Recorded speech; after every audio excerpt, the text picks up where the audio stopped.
said, I don't think I did say this, Manning said, I'm ready to go to prison for life, or even be executed.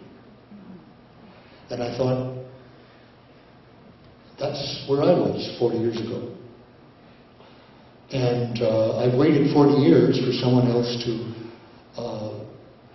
feel something like that or say something like that, in the sense, not that you expect many people to want to be able to face those risks, and not many people even to realize that there's a challenge to do something like that. But it's been surprising to me and puzzling that no one did it decade after decade. There were no more Pentagon Papers. I thought that there should be a Pentagon Papers every year, roughly, on subjects of maybe every couple of months somewhere in the world. And there wasn't anything like this until WikiLeaks. And as I said, I saw that statement by Manning. I said, I've been waiting for somebody to feel that way for 40 years and to act on it. And he probably will go to prison for life. I'll say that right now. He's facing a military court. And his chances of getting out from the fact that he certainly broke military regulations, whether or not he broke a constitutional civil law, but they can get him on that. So he probably won't pay that price. From my experience of other whistleblowers, he won't regret it. Hard as it will be, it'll be terrible. But my friend Mordecai Vanunu spent 11 and a half years in solitary out of an 18-year prison sentence for revealing that Israel had a larger nuclear program than even the CIA realized. That was intended to drive him nuts, and actually it did drive him fairly nuts by about the 9th or 10th year. But when he got into the prison out of the prison population, into the general prison population, he recovered very well. He's recovered very well now. And I've asked him several times, I thought, did you ever regret what you did? He said, no, not for a minute. And I know that of other people who went through shorter sentences. I actually don't think they will break Bradley Manning, which is what they're trying to do right now. But let me now come to the big question. What gets someone into the frame of mind that they're willing to pay that kind of cost, or any big cost, in order to tell the truth? And I've been asked that quite a bit, and people make assumptions about Manning. Everything I've read about him suggests to me that his motivations were very similar to mine, and the actual incidents were very similar. That's what I want to get to.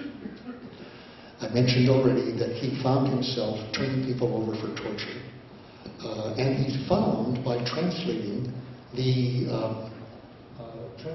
documents for which they were being arrested, that they were dissenting scholarly critiques of the government corruption, which he didn't think they should be arrested for. And when he went to his superior officer and did tell him, look what's happening, we're arresting people for reasons they shouldn't be arrested, and they are being tortured. And his officer said, don't worry about that, don't pursue this, just do your job, get more suspects. So, cover up. Then he came across the Apache helicopter video. Now, how many people have seen that? How many have not? Most of you have not? Yeah. Take a look. Just look on YouTube. I think, just say Apache helicopter attack or collateral murder, which was the headline that WikiLeaks gave it. It was a classified video taken from the gun sights of an Apache helicopter that was mowing down some 15 civilians in Baghdad. And it was, WikiLeaks put it out, deciphered it, declassified, put it out. It had been requested for 2 years by Reuters because they knew that among the civilians who were killed in that, 2 of them were their employees. One was a reporter, another a driver for the reporter. And actually one of the striking things on the video, which I encourage you to go look at, there's an 18-minute version and a 38-minute version, the whole thing. 2 aspects of it. One is you see after they've shot most of the people, who are just in civilian clothes, carrying no obvious weapons, which isn't the last word, but they shot them all down. One of them is crawling away, trying to get away in the square. There is clearly without a weapon, he's wounded. And you can see this very clearly. And a squad of Americans is on their way, as the helicopter knew, a block or two away, ready there to take into custody anybody who was remaining from this attack from the air.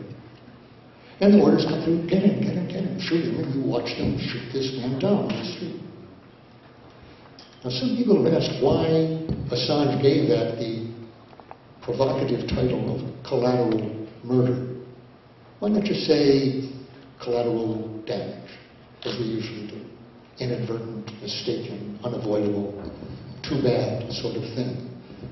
Why call it something worse than too bad, call it murder? Well, because it was murder. That's one reason. I was a Marine company commander, Marine platoon leader, battalion training officer in the 50s, 54 to 57, peacetime for the U.S., who trained people on the laws of war. Not a lot of time on it, but we trained them. I knew the laws of war. I thought of myself as a Marine as very much into the just war doctrine, that not all killing in war is murder, but some is. And specifically, the deliberate killing of unarmed civilians or prisoners, or people who constitute no threat, with no weapons, is murder. And this was murder. And I had a reason, when I saw that film, of relating it to my own experience and how it affected Manny. The way he describes it, it affected him just the same way. There was a time in 1969, 5 years after I started working on Vietnam, when I read the earliest parts of the Pentagon Papers and discovered that we had, from the very beginning, been backing a French reconquest of a colony that had declared its independence. An effort, and we were paying 8% of that effort. An effort that had clearly no legitimacy in American values or ideals or doctrines. It wasn't clearly illegal, by the way, that's another story, but clearly wrong and illegitimate. You couldn't call a war like that, which just proceeded seamlessly from then on, through our support of our Vietnamese puppets, and then our direct involvement starting in '65, the direct bombing. So 30 years went on with that war. Well, in 1969, I realized this war has been illegitimate from the beginning, and that means all the killing, not just the civilians, all the killing we've been over there has been unjustified. We've never had a right to kill anyone in Vietnam. No legitimate reason. There have been reasons. The officials had reasons. The corporations had reasons. Various people had reasons, but not reasons that justified what we were doing. To me, unjustified homicide spelled murder.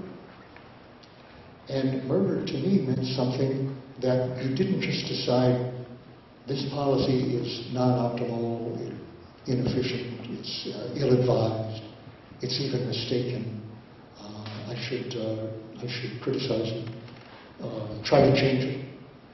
It's something that I should really make greater efforts than all that implied to stop it, if I could. Obviously, there wasn't much one person could do with any chance of stopping it. I could do what I could, and what that meant to me, murder is something that is worth taking a risk to stop. And I wasn't really interested in punishing anybody, or even in the political accountability. Let's get these guys over there, out there, who got us into this. It's a perfectly legitimate democratic reason, basis of democracy. But as far as I was concerned, I knew very well that the people who got in to replace them would not have better judgment, better values, and whatnot. I wanted it to stop, and I was prepared to take a risk to my own life to do that. That's how I got there. And one other aspect that I'll come to in a minute. And that's where Bradley Manning, basically, he saw the Apache helicopter, he saw it as murder, and he saw the torture. Now, torture is one other thing that I was very convinced as a Marine officer that I would never be associated with. Again, trained on that. That was a kind of war that it was not just war, that was not just means. And I always thought, there are orders I would never accept, things I would never participate in. This was not any unique feeling for a military person.